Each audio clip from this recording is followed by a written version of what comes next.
Good afternoon, good evening, and to those who will watch this session, we are so glad that you decided to join us today. My name is Praise Daisy. I am an academic mentor, and I'm also an ACC affiliate. I assist students in doing accounting and finance and also research. But today I'm not alone. I'm joined by Dr. Wilbert Mutoko. Would you like to say hi to our viewers?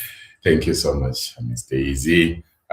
Wilbert, and I'm so glad to co-host this program with the vivacious, the gorgeous, the beautiful, the one and only. Yes, we are back here. I'm an academic mentor, and I love empowering you to make decisions that have to do with your research and your studies in particular. And also, we assist academics, especially early career academics, on how they can get promoted, how they can grow in academia, how they can publish in journals, and so on. Yeah, we want to move you to move from research stress to academic success. Yes. And today we are looking at the three biggest mistakes that our students often face in tackling their literature review. So we are looking at the topic mastering your literature review from confusion to clarity. Right? I'm sure most of us can really attest to this that in today's world with information overload, starting from our social media to even the journal papers that we read, sometimes it can be very difficult to derive that clarity, to have that clarity to say, okay, this is what I am writing about in my literature review. So that's what we are talking about today. So we're going to actually dive into that right now. And yeah, our first point. Thank you very much. And maybe we need to give an apology, Ms. Daisy, because we didn't start on time. So yeah, we need to apologize. We were fighting with technology at the back end, but we are glad that finally we managed to come live. I'm sure next time we will be able to do much better than that. Thank you so much. So we move on to the second slide. Okay. We need to move on to the next one. Technology will not fail us. We shall refuse. Okay, the unseen hurdle. Literature review failure. Many theses don't fail at methodology. They actually fail at literature review level. Students spend months reading yet receiving feedback like too descriptive or there is no research gap. But today we address the three biggest challenges and provide actionable solutions tailored with mainly African examples. But guess what? This is for everybody. So please enjoy as we go. Miss Daisy, do you want to say something there or you want us to continue? I think we can continue. Okay, perfect. Now, Miss Daisy, as you talk a bit about this, I just want to see whether our people are able to join us and to see if there are any comments. Okay, so your literature review transformation. Okay, the first question is: are you feeling overwhelmed, confused, or stuck with your literature review? We wanted to assure you that it's a very common feeling. Why is that? Because we have already mentioned that in today's world, there is information overload. And the second reason could be that the organization is not that good, right? Organizing your thoughts around how to write your literature review can become overwhelming and confusing, right? So today we're going to be practical, direct, and transformational. And by the end of this session, we are hoping that you will know exactly what to do next because we don't want you to be in a position where you are overwhelmed or confused or stuck simply because of your literature review. Literature review should be something that you're able to sail through. Perfect. Thank you so much, Miss Daisy. And there is nothing better than that. I have seen a lot of students that are really, really overwhelmed and they don't know what to do. And many of them are saying, you know what, I want to quit. And we don't want you to quit. We want you to enjoy. It's possible to enjoy these things, research, We are trying to make sure research becomes fashionable. So the challenge number one is reading without direction. Reading without direction. It's a big issue. The biggest trap for many students is reading randomly without purpose. I've seen that many students tend to download a lot of PDFs. And in some cases, it's not necessarily because it's not your fault per se, but it's what you know. And it's the easiest thing to do. Yeah. Unless you are doing a study that is difficult to get literature, that becomes a problem. But otherwise, the easiest thing to do to gain momentum is to download as many PDFs as possible. But then the question is, after you have downloaded them, what's next? Yeah. So yes, download the PDFs, but what is your structure? A South African master's student, for example, read widely, but could not articulate her focus. Then we had to help her to transform the approach with 3 guiding questions, right? So it's very, very important. I don't know, Ms. Daisy, do you want to add something to this? I know many people come to you when they are crying. Some of them even try to call at night, because they are lacking direction. So reading without direction is quite problematic. It's important for you to actually have a framework that you use. And that's the reason why after this live or during this live, if you type literature checklist, we are going to send you a free literature checklist. Guess what? Not only the free literature checklist, we also have a literature review starter kit, which comes to you for free. These are gifts that we are giving you to sort of empower you so that you have a bit of structure as you are starting. Yeah. Great stuff. So strategic reading needs you to use some questions. So you need to ask yourself, what is already known globally? What is already known globally? Because it's tempting that if you are studying something, so for example, you are studying something about Pretoria, you will be tempted to only look for PDFs for Pretoria. Yeah. But we want you to use the funnel framework or the funnel approach where you start from global, you come down to Africa, you come down to South Africa. If possible, you come down, depending on your population size or your target population, you can bring it down even to social movement. So it's global, it's Africa, it's South Africa, it's social movement. Or it's global, it's Africa, it's South Africa, it's Pretoria. Right? So what is already known globally? What is known in Africa? What is missing in South Africa specifically? The lesson is, don't read everything. Read with a purpose. So when you start with these questions, it makes a huge difference. I don't know, Ms. Daisy, whether you want to add something to that. I'll just maybe give a practical example, really. Let's say, for example, you're a musician. Let's make it practical. You're a musician, you want to start a band, you want to sing. Like he is saying, the temptation is to focus on local music only, but you're not going to be able to branch out and get the experience or be able to benchmark and get better standards than what is already surrounding you. So that is the whole point. You need to look further ahead, look globally to understand what are others doing in this spectrum, so that whatever you're writing then signifies something that can actually bring improvement, because we are not writing so that we just regurgitate what has already been done. We are trying to solve a problem. That's what research is all about. You are researching to bring up a solution. So solutions will not come by just focusing on one area. You need to branch out, benchmark, find out what's happening in different regions, and then now synthesize your information. Excellent. I love it. Thank you so much for giving that example. Please drop down some comments. We would love to hear what you are thinking and what you are saying concerning this. We move on to challenge number 2, which is going to be taken by Miss Daisy.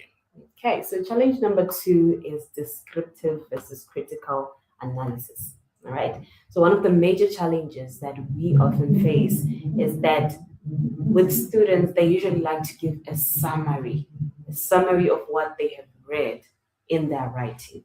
And that then results in a descriptive writing. You're basically narrating what has happened in South Africa, what has happened globally.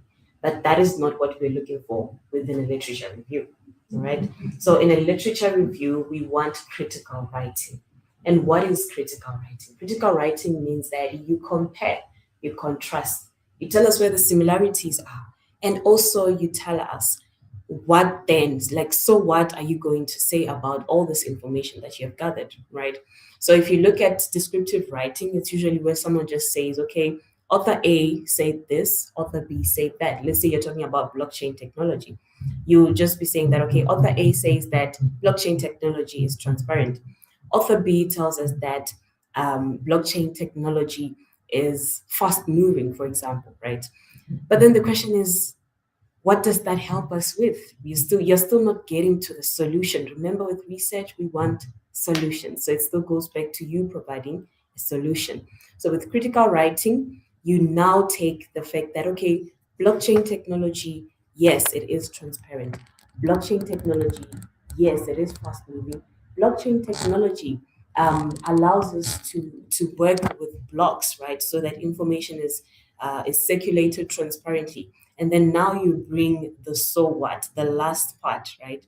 Which is then, so what about transparency? So what about it being fast moving? Now you tell us, okay, with all its qualities, we are saying that blockchain can help us to deal with fraud by improving our ERPS systems. Remember, this is an example. So you have now come down to the so what part. So remember that when you're writing your literature review. Perfect. I love it. I love it. And not really. I think you are hammering it very well. So please go ahead. Okay, so now let's look at it in detail. The first part really is for you to answer this question. What does this mean for your research context? Right? I gave an example of blockchain and fraud, right? So what does blockchain mean for fraud in the context of South Africa, right? And then the second part is what is missing or overlooked in existing studies. That's a very important one because this one will now bring in the gap. You're not just telling us that, okay, blockchain maybe has been used in the United States, it has also been used in China, but what is currently happening as well in South Africa, for example? Is it being utilized? Do companies understand what blockchain technology is? You are now specifically telling us that this is what is missing or this is what has been overlooked. So, what has been overlooked can be with regards to your demographic region. For example, maybe South Africa hasn't fully utilized the technology, right? Or what could be missing is the fact that maybe the frameworks that have been developed, they are too sophisticated because they fit maybe another region altogether. And now we need to come up with a framework that will fit our own environment. So this is you now highlighting what is missing, which is very, very critical when it comes to writing a literature review. Okay. And then the third one is, where do different studies or authors disagree? We cannot all be the same in this world. We have differing opinions always. So that has to come through in your literature review. If someone says that blockchain technology is transparent, there is definitely someone who has said that blockchain technology might be transparent, but we are missing out something here regarding its transparency, right? With that transparency, what if our information is hacked? What if our information is misused? You see? So that now brings a holistic view of whatever we are discussing. So make sure that your write-up is holistic. Your write-up highlights where there are disagreements, where there are agreements, right? Okay, so the last lesson with regards to critical writing and descriptive writing is that supervisors are impressed by how you think, not just by how much you read. And that has to come out through when you are writing, right? Have you ever encountered someone who is a bookworm, right? And they are explaining to you various things they have read. Let's say they read a book by Dale Carnegie, How to Win Friends and Influence People. The next book they read was The Psychology of Money, right? But then when they're talking to you, they're telling you, okay, you should make friends, make money. And then they're also telling you about the stock exchange and so forth.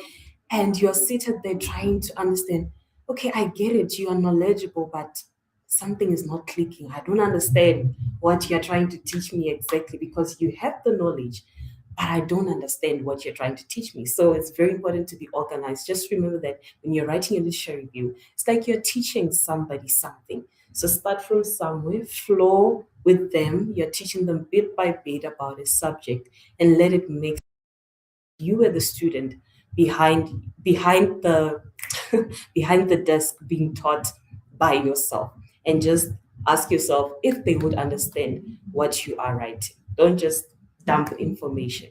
Yeah, that's what I would say. Perfect. Thank you so much, Miss Daisy. And guess what? Critical thinking is one of the most difficult types of thinking, because many of us, I think, we just grew up and we were not trained how to think critically, let alone writing critically. So I think you gave some amazing examples there, and we will now move on to the next one now. And the next one is challenge number 3, lack of clear structure. You need a clear structure for your literature review. It doesn't matter how many sources you have, because I see that many students, they are worried about, I have 100 sources. It's not about the quantity, it's about the order, right? You want to avoid chaos. I normally say you need to look at your literature like you are putting a foundation to build a house. A house has to have a structure. And when you ask somebody to build a house, you have a plan. I'm imagining somebody asking a builder, like people do usually in the rural areas. You just tell somebody, I want to build a 3-roomed house. 3-roomed house. How should it know? How many windows? So in some cases, some of those builders will have a rough draft. Some don't have a rough draft. They'll say, no, don't worry, I got it. And then as they are building, you're like, no. This window must be facing this direction. You say, but you said you want 3 windows, 3 rooms, and this is what I have produced for you. So you want to make sure the reader can flow. I remember this PhD student in Joburg researching SMEs and digital transformation. Excellent articles, but the review lacked coherence. It was not flowing. Then we had to introduce the simple 3-part structure to transform his work into a compelling narrative. So it's very important for you to use a structure. And guess what? When you get our free literature review starter kit, that's one of the things you're going to see there. And you're also going to see the issue of synthesis. So we want you to be structured. Otherwise, you are going to cause whoever is reading to have a problem. Now, how do I structure? The first thing you need to think about is you need to have themes.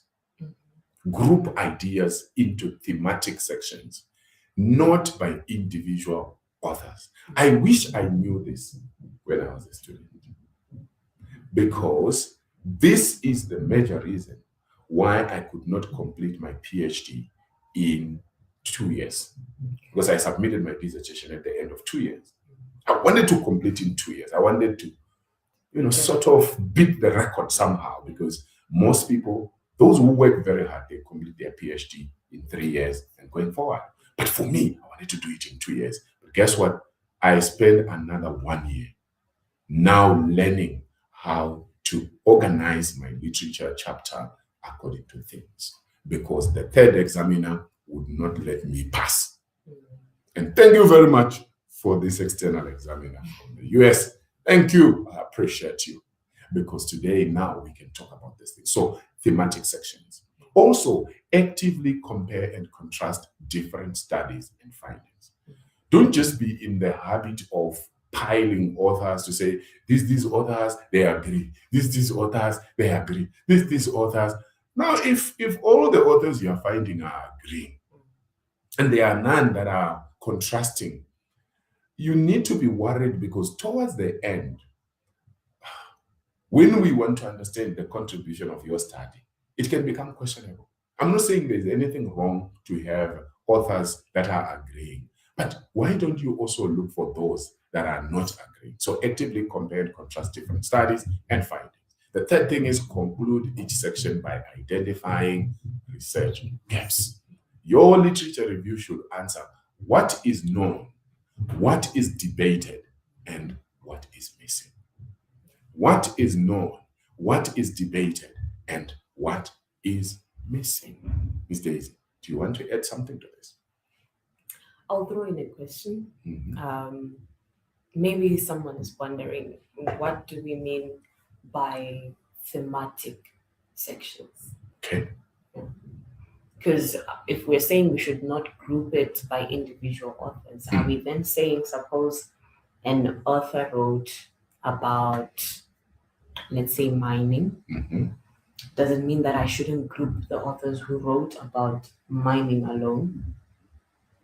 Or what exactly do we mean by thematic Okay. sections? That's a very good question. So let's say we are looking at mining. Just that I'm not into mining, so but I'm just now we will have to come up with Okay, let's say mining, right? We have the mining of diamonds, Mhm. coal. Mhm. Let's say we are looking at the mining of diamonds, for example, Okay. right? And then we have the issue of synthetic diamonds as well. Mhm. So what are we saying in terms of that research? Let's say my research is about the mining of diamonds. Does Okay. it mean I should not touch on the synthetic diamonds? Okay, cool. I think already you're bringing in the things. Because if let's just generalize and say you are looking at the challenges faced by mining companies, diamond mining companies in South Africa. Okay, the challenges faced by diamond mining companies in South Africa. Now, as you are researching, you might realize that there are those that are talking about synthetic diamonds. And then there are those that are talking about the original diamonds that we all know. Already, don't we think we already have two themes there? We have the theme of those who are talking about synthetic and those that are talking about the original diamonds. And so anything that keeps recurring in the papers that you are reading, that becomes a theme.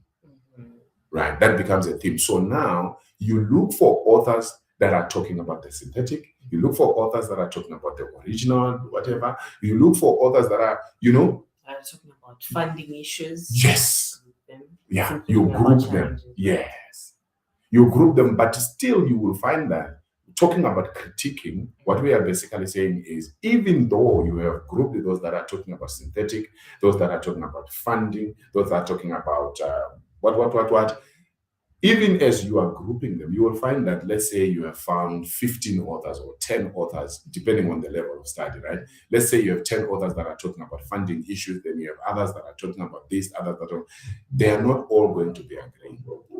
There are some that are going to differ. Their views are not the same. So I think that was a very good question. And I hope we did justice, because both you and me, we are not into mining, but we're just trying to freestyle. It's almost like you are a musician and then you're just called in front, you're given a microphone, then they say freestyle, and then you begin to from nowhere. But yeah, I hope that helps. So, good people, we want to hear what you think about this. Now, the power of structure building. I will end this, then I will leave time for Ms. Daisy to move on to the next one. So, the power of structure building confidence. When your work is well structured, you develop confidence. I mean, let's face it, Ms. Daisy, you know it. When you are writing things that are not coherent, when you write things that are not flowing, even yourself, you're not at peace. You are not comfortable. You are not confident. So it becomes a problem, because you are expected to go and defend that work. Me, to defend the work to me, is a problem because I'm not confident to myself. Now imagine I have to speak to other people. So structure is the solution for you to become confident. When your literature review flows logically, supervisors trust your thinking. Not only supervisors, external examiners, research committees, they can trust your work. Examiners can easily follow your argument and insights. Your unique research gap becomes undeniably obvious. So don't take this for granted. You need to learn how to structure your literature. Beautiful stuff.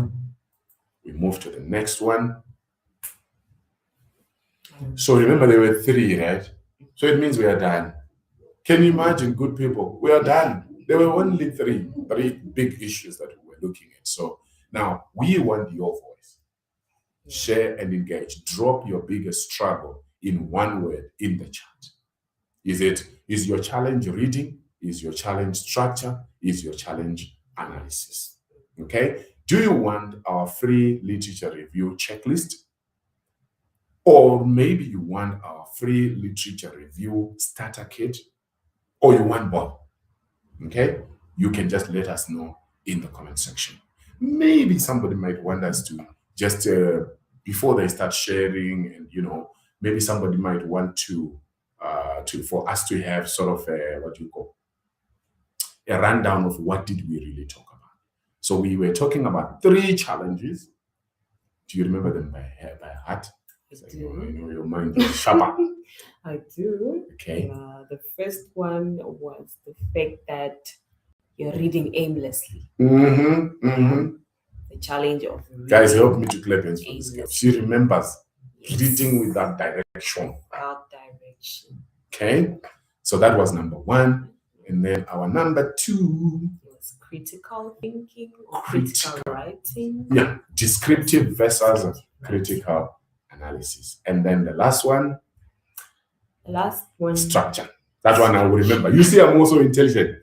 I know you. You are going to say, hey, you will favor, hey. By the way, we are same age. We are same age. Both of us are in our late teenage. Yeah. So the last one, guys, I'm just remembering it because I'm the one who gave it, right? And we were talking about what? We were talking about structure. Yeah. Yes, we're talking about structure. And so those are the 3. Just wrapping up. And then if you need the checklist, or you need the starter kit, or maybe somebody actually wants all the free resources that we have. We have a bundle of all the free resources. If you want that, we'll just send you the bundle and you get it from our website. So Miss Daisy is here on LinkedIn. Her name is Praise. Okay? You can get in touch with her. Or maybe somebody wants to drop an email.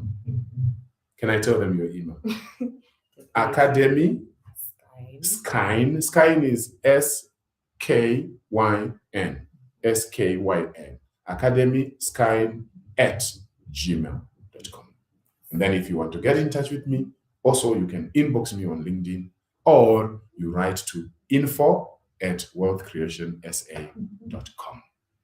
We really appreciate you taking time to be with us as we talk. So this is your foundation for success. The key sound bites, your takeaways: stop reading everything. Start reading with purpose. And the second one? A literature review is not a summary. It's an argument. Argue with yourself. If there is no gap, there is no research. Structure turns confusion into clarity. Your supervisor is not testing your memory. They are testing your thinking. Your critical thinking. We just want to appreciate you. Our signing out is Wilbert Mutoko, and thank you so much for joining us. I am Praise Daisy. Until we meet again next time. God bless you. See you on Wednesday at 12 noon Central African time. Bye-bye. Ciao, ciao.